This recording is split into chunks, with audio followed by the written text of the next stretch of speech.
Hai sobat muda, apakah kalian pernah melihat rumah-rumah mewah bertingkat 2 bergaya arsitektur kuno berderet rapi di sepanjang Jalan Imam Bonjol, Jakarta Pusat? Wilayah ini sudah lama terkenal sebagai tempat tinggal kaum elit kala itu. Bahkan di salah satu rumah-rumah ini terdapat satu rumah yang menjadi saksi bisu tonggak sejarah Indonesia. Menurut catatan sejarah, di rumah inilah Bung Karno, Bung Hatta beserta para tokoh bangsa merumuskan naskah proklamasi untuk memerdekakan Indonesia dari tangan para kolonialis pada saat itu. Lantas, apakah sobat muda tahu milik siapakah rumah besar bertingkat 2 ini? Nah, daripada penasaran, yuk kita cari tahu bersama di episode kali ini. Jadi, jangan kemana-mana ya. Sobat muda, Museum Naskah Proklamasi ini dulunya dirancang sebagai bangunan kota taman pertama di Indonesia oleh Belanda pada 111 tahun yang lalu.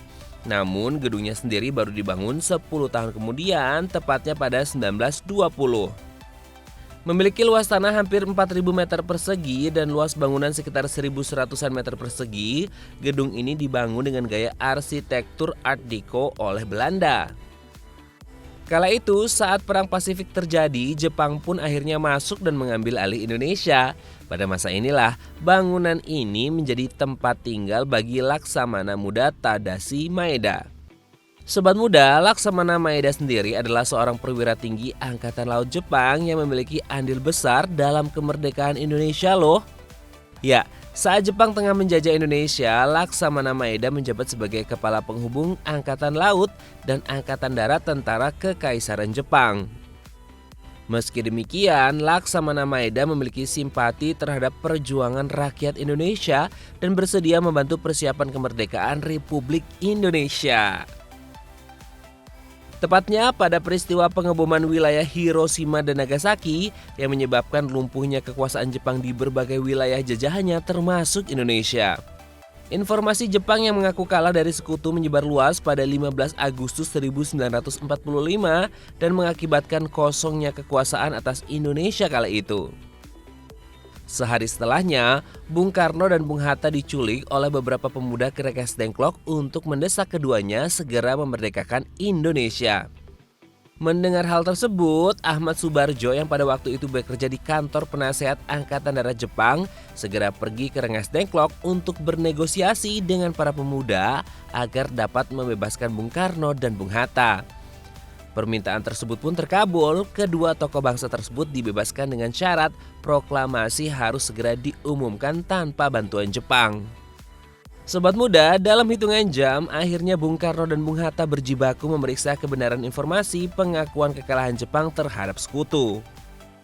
Meski sempat mendapat penolakan oleh Kepala Staf Tentara Angkatan Darat Jepang, Bung Karno dan Bung Hatta pun tidak menyerah dan meminta Jepang tidak menghalang-halangi Indonesia untuk merdeka dengan caranya sendiri. Berkat koneksi Ahmad Subarjo lah, akhirnya Bung Karno dan Bung Hatta diberi izin untuk merumuskan naskah proklamasi di rumah Laksamana Maeda. Rumah ini dipilih karena pertimbangan rumah Maeda yang terletak di kawasan Menteng yang merupakan wilayah Angkatan Laut Jepang yang tidak bisa sembarangan dimasuki orang, bahkan Kempeitai Jepang. Wah, keren ya sobat muda. Sobat muda, saat tim Ed Indonesia memasuki museum ini masih terlihat jelas dari perabot dan rasa yang menggambarkan suasana ketegangan malam itu. Mulai dari ruang tamu tempat Laksamana Maeda menerima rombongan Bung Karno dan Bung Hatta, meja panjang terbuat dari kayu, tempat mengadakan rapat bersama pengurus PPKI, ruangan tempat Sayuti Melik dan BM Diah mengetik naskah proklamasi, bahkan grand piano yang menjadi tempat Bung Karno dan Bung Hatta menandatangani naskah proklamasi. Bergeser ke lantai 2 museum ini, terdapat rangkaian informasi mengenai sejarah panjang memperjuangkan dan mempertahankan kemerdekaan di tahun-tahun pertama Indonesia merdeka. Di lokasi yang sama, terdapat beberapa benda yang dipakai oleh para tokoh golongan muda dan tua saat itu.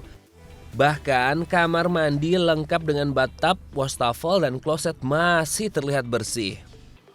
Menariknya lagi, di Museum Perumusan Naskah Proklamasi, sobat muda dapat mempelajari sejarah dengan canggih melalui aplikasi. Bagaimana? Keren kan sobat muda? Sobat muda, di bagian halaman belakang museum terdapat sebuah bunker yang diduga dibangun saat zaman kedudukan Jepang di Jakarta. Bunker ini berfungsi sebagai tempat berlindung ketika terjadi hujan peluru dari udara kala tentara sekutu menyerang. Namun sayang sobat muda, saat tim Indonesia mencoba menyusuri, bunker ini hanya sepanjang kurang lebih 3 meter dan buntu di sisi satunya. Kemungkinan besar sih karena bunker ini tersambung dengan bangunan-bangunan lain di wilayah Menteng ini. Sobat muda, kembali ke detik-detik proklamasi, ada cerita menarik di balik mesin ketik naskah proklamasi loh. Mesin ketik yang ada di rumah Laksamana Maeda bukanlah mesin ketik dengan huruf Latin, melainkan huruf kanji. Untuk menyiasatinya, Laksamana Maeda memerintahkan Satsuki Mishima untuk meminjam mesin ketik dengan huruf Latin dari konsulat Jerman yang tempatnya tepat di sebelah rumah Maeda. Tepat pukul 2 pagi, naskah proklamasi rampung dan berbekal naskah inilah proklamasi dikumandangkan beberapa jam kemudian di kediaman Bung Karno yang berjarak hampir 2 km dari rumah Maeda. Sayangnya, kini rumah Bung Karno sudah tidak ada sobat muda. Namun sobat muda, tahukah kalian ada dua versi alasan kenapa rumah Bung Karno sengaja diratakan oleh pemiliknya. Versi pertama adalah Bung Karno tidak menghendaki kediamannya diagungkan atau dipuja banyak orang di kemudian hari. Versi kedua, Bung Karno ingin memperlihatkan hasil karya arsitekturnya, yaitu bangunan yang berada tepat di belakang rumahnya yang kini berfungsi sebagai gedung Badan Keamanan Laut Republik Indonesia. Jadi menurut kalian yang benar adalah versi yang mana nih sobat muda? Sobat muda, di kompleks Taman Proklamasi ini terdapat 3 monumen loh. Jika ditelusuri berdasarkan tahun, monumen tertua adalah Tugu Peringatan 1 Tahun Proklamasi yang dibuat sebagai peringatan ulang tahun pertama Republik Indonesia tahun 1946. Tugu kedua di kompleks ini adalah Tugu Petir. Tugu yang dibangun pada tahun 1961 berbentuk linggis setinggi 17 meter dengan lambang petir di atasnya. Petir melambangkan betapa menggelegarnya peristiwa pembacaan proklamasi kemerdekaan Indonesia dan linggis menggambarkan derap pembangunan. Nah, di kaki Tugu Petir inilah diduga teras rumah tempat Bung Karno dan Bung Hatta berdiri tegak membacakan teks proklamasi. Terakhir, monumen yang paling menonjol adalah Monumen Proklamator Soekarno-Hatta. Monumen yang diresmikan oleh Presiden Soeharto pada 1980 ini merupakan karya perupa Nyoman Nuarte, Siddhartha, dan Sumartono. Kedua patung proklamator Indonesia ini terbuat dari bahan perunggu dengan berat masing-masing 1.200 kg dengan tinggi 4,6 meter dan 4,3 meter.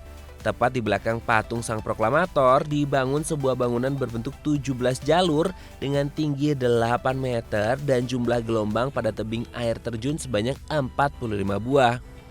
Tentu saja hal ini melambangkan tanggal proklamasi Indonesia, yakni 17 Agustus 1945. Jadi bagaimana sobat muda, apakah kalian tertarik berkunjung ke Museum Perumusan Naskah Proklamasi ini? Jika iya, kalian dapat berkunjung ke museum ini pada hari Selasa hingga Minggu mulai jam 8 pagi hingga 4 sore. Dengan tarif masuk mulai dari Rp1.000 hingga Rp10.000 tergantung dari jumlah dan jenis pengunjung.